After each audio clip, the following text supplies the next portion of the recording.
beautiful day. I'm going to talk a little bit about something that happened 10 years ago. My first GORUCK Challenge and how it changed my life. Probably not in the way that you think it might have, but in a totally different way. So I'm just going to walk around the forest today and talk about that first night in Boulder in 2012 when I was 46 years old.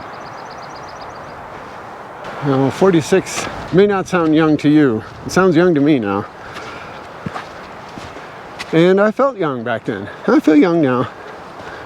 But I was training in martial arts seriously at the time. And a friend of mine who lived in Boulder, Colorado, he had done some obstacle races and some marathons and stuff. And he learned about this event. He emailed me and he said, hey, they're doing one of these in Boulder in May. Let's do it together. So he tells me a little he knows about it. It's like this 12-hour event where you, I don't know, walk around town and do some push-ups or something, like an endurance event. But I looked online for information. There was maybe one or two videos about it. Very little information at the time. And very little information offered by the website and by the organization itself. Just little sort of platitude type slogans. Things like it's never a race, or the hardest thing is to sign up. You know, I didn't know what to make of that kind of stuff. I was impressed that it was owned and operated by Special Forces, which, you know, gives it some credibility that some of the that some other events might not have. And I was always interested, always on the lookout, you might say, for authentic training. So I don't know, it looked pretty crazy, and I didn't know if I was up to it. I could afford the entry fee, but not one of their backpacks. So I don't know.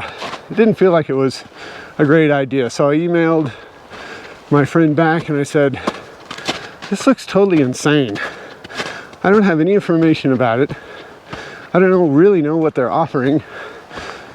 So let's do it. We signed up, and then we had about 3 months to train up for it. I was a little bit concerned about carrying weight in a backpack. I got some backpack out of my closet, and I remember I got the bricks and I put them in a U.S. Postal Service box, duct taped it up so it was a nice secure unit, put it in the pack, and I started training. I started running and walking on trails all around, and you know, not every day, but as much as I could, and I could feel it. I felt the pressure. Bricks are heavy, and I just went from there. I knew that was the one thing I knew was a requirement, right? So I focused on that, make sure I could achieve that part of it. Everything else was a complete mystery.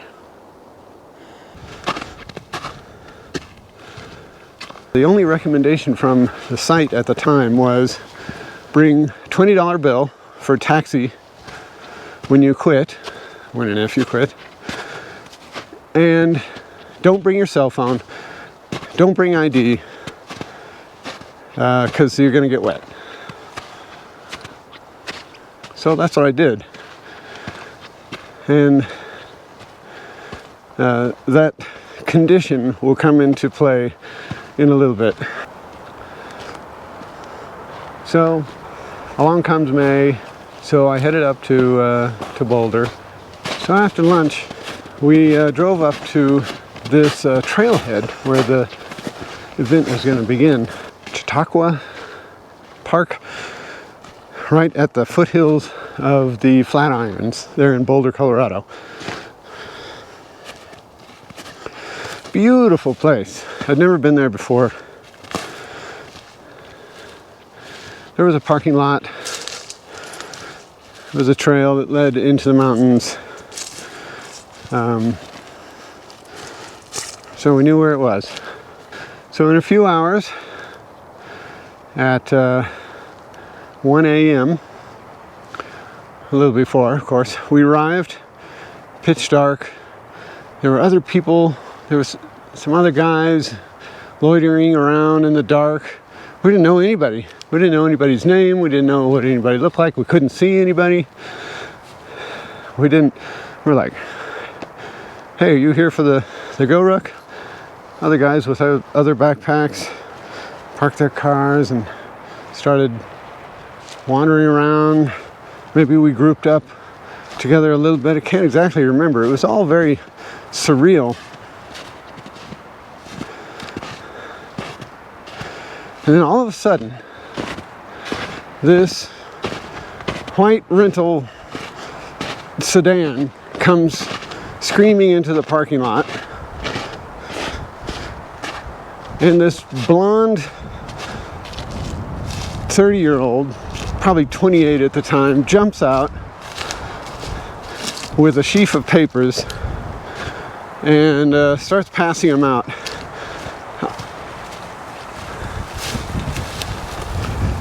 That's my first introduction to a recon Marine. And I guess I expected some sort of respectable veteran type. And this guy jumps out. And we sign what was then called our death waivers that acknowledged that we were about to do something idiotic, and that we were idiots, and that GORUCK and this guy could not be held responsible. So as soon as our death warrants, our death waivers were signed, we line up and we start doing PT. And from what I can see in the shadows, some guys less in shape, some guys totally in shape.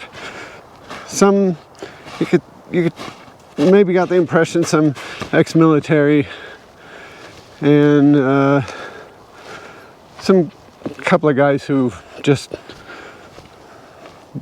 didn't know what they were getting into and thought it sounded fun. I was somewhere in the middle, I'd say. My friend and I are probably the oldest. Yeah, we were definitely the oldest of the bunch. So the PT starts, which includes army crawls across a section of the parking lot. So imagine a line of 13 guys. It was all guys. Army crawling across a deserted parking lot in the middle of the night.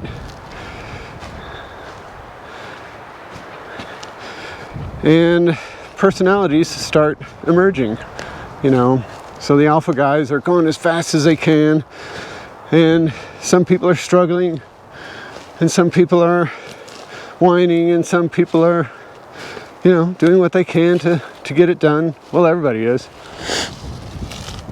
And then at the end of the line, we do some calisthenics type PT, and then we'd army crawl back across the parking lot. And while it was tough, I can only speak for myself, while it was definitely tough, and my knees in shorts were bleeding, and I was struggling.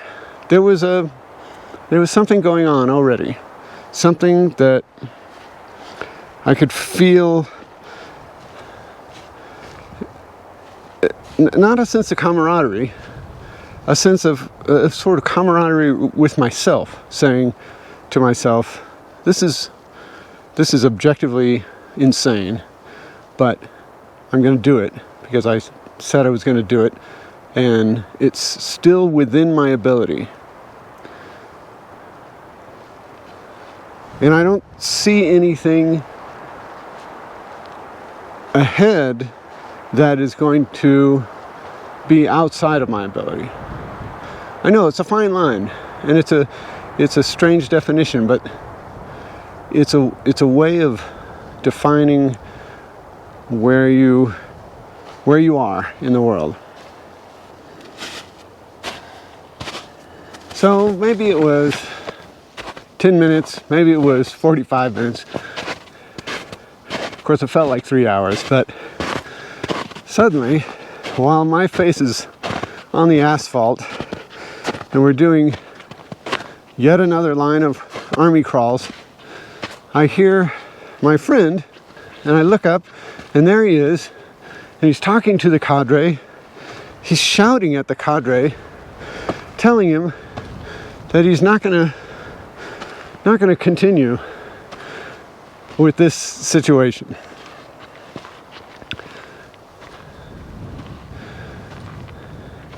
So I look up, laying on the asphalt, shoulder to shoulder with these other guys, and if you know me, I'm not one to curse. I think cursing can be reserved for specific moments of gravity, and this was one of those moments.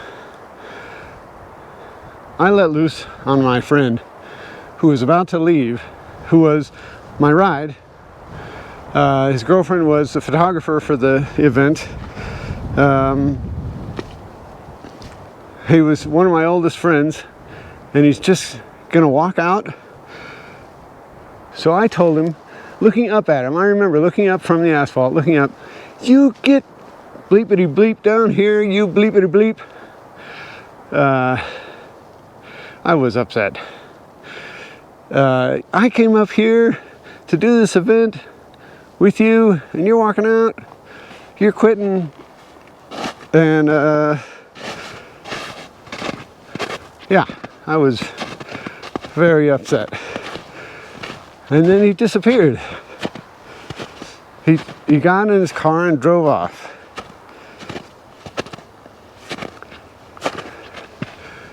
And I was there beside these other guys, total strangers, didn't know anybody's name. And I remember, I don't know who it was, but I was like so upset. I punched the guy next to me. And he said, "What did I do?" I said, I'm just frustrated. That was my friend who brought me here. And I looked to my left and to my right, as the saying goes, and I realized, all right, these guys are my friends now. I'm sure you can imagine the cadre didn't care. I mean, it's not that he didn't care, it's just that he's seen it before, and he took it in stride, let's put it that way. That a guy gave up. So there were more army crawls. We weren't done. The army crawls continued, and the PT continued. And we're going back and forth in this parking lot. Now, I don't know, maybe it was 5 minutes later, 10 minutes later, another guy gives up. His hydration bladder burst, and that's what it took to get him out.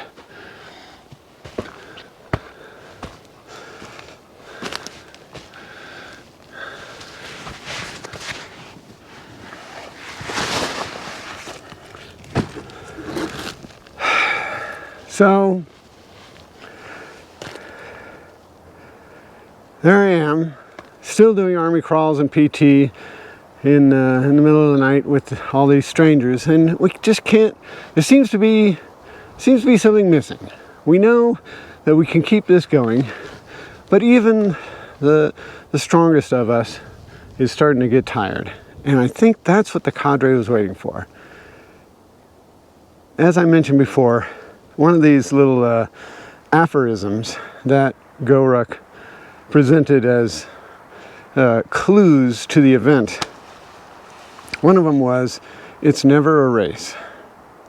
I don't know if they still use that slogan, but that was key to, well, to everything, really, to the whole event, to the whole night, and subsequently to my whole life. He said that, or something like it, and even the guys who were out front started to realize it like dawned on them. We've got to get everyone across the finish line at the same time. So with that new ideology engaged, the strong guys help the weaker guys, the fast guys help the slow guys, the people who were about to give out were supported by people who had a full gas tank. And on that run of army crawls, we all hit the mark at the same time at the feet of the cadre, and the night changed. We had completed what I would later learn was called the welcome party, and we completed that, and we'd graduated. That's what it felt like. It felt like we had graduated, and everything changed. Making it through the welcome party gave me the first taste of the difference between competition and cooperation. Let's say that the welcome party defines the contrast between cooperation and competition. So the welcome party, as described, gives you the guidelines to achieve a task. Let's simplify it to army crawl across the asphalt from point A to point B. It's about 30, 40 feet. That sucks, right? Oh yeah, that sucks. How much do you want to do it? I don't want to do it at all. How are you going to get yourself to do it? Something inside you can tell you to do it, or something outside of you can tell you to do it. And some combination of both, right? So the cadre tells you, army crawl from point A to point B.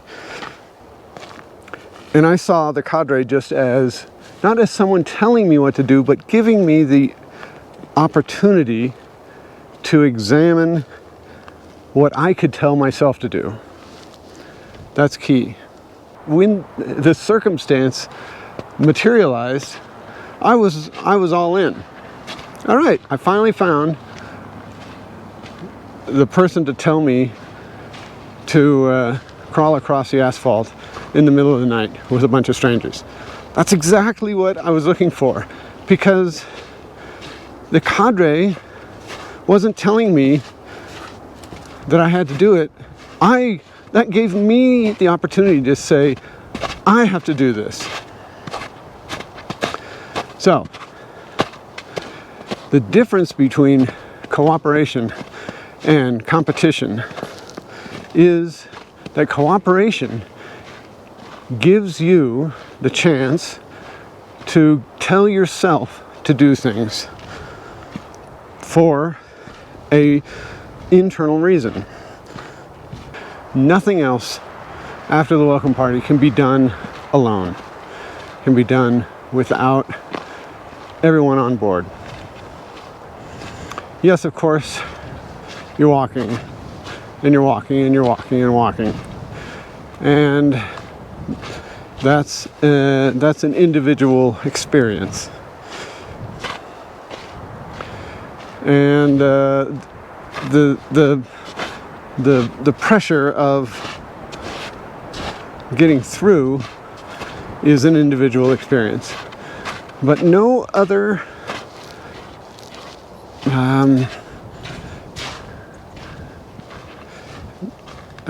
endeavor is presented to the group as an individual endeavor.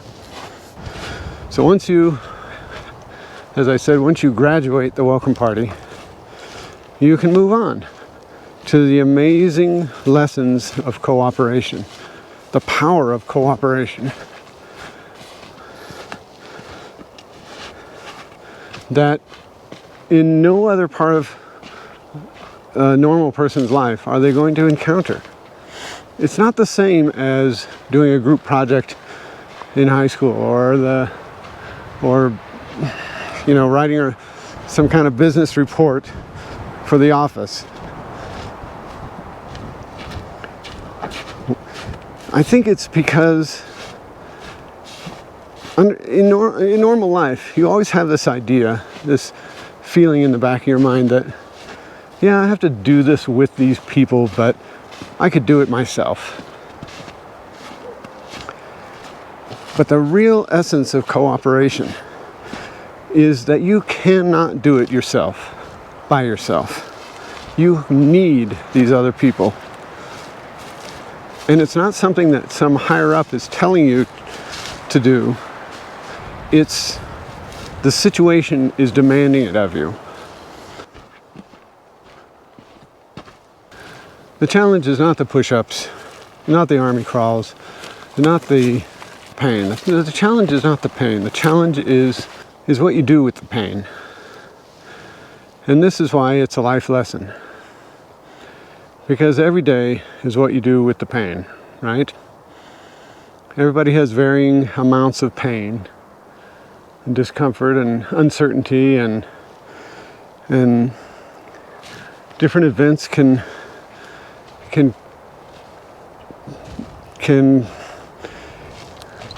trigger or create different amounts of pain for different people. The pain, you can't do anything about the pain. The pain happens. And GORUCK is not about the pain. It's about what you do with the pain. And I think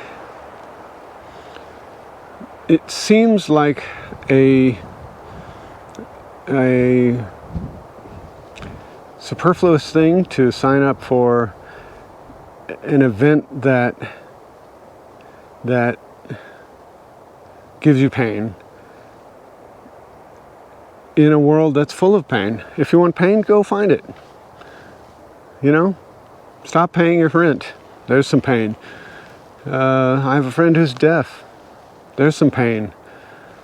I have friends who don't fit in society for one reason or another. There's pain. You don't need to go seek pain. Pain is abundant in everyone's life. Some more obvious than others. So life doesn't teach us automatically. Life offers opportunities to learn in various ways, but it doesn't, it's tricky because it doesn't at the same time give us the solutions. We have to come up with the solutions. So what the GORUCK Challenge did for me is, because of its precise design, it offered up pain that I recognized. Oh, this is pain. I know what that is. But then it also offered up the solution. You're given all the stimuli, all the discomfort and unfamiliarity and despair and pain that you get in life, but then you're offered here's the solution. This is how you're going to make it through. And that's what I learned in GORUCK. And that's, over these next few videos, I hope that's what I'm going to be able to convey to you. This is going to sound dumb, but I can't believe that anybody who hears about GORUCK doesn't jump on it immediately. That everybody doesn't want to do a GORUCK challenge. It's not about the bricks. It's not about the miles. It's not about the boots. It's about what you get out of it. So this is part one of a different perspective on GORUCK. If you're interested in that perspective, tune in for part two. Thanks very much.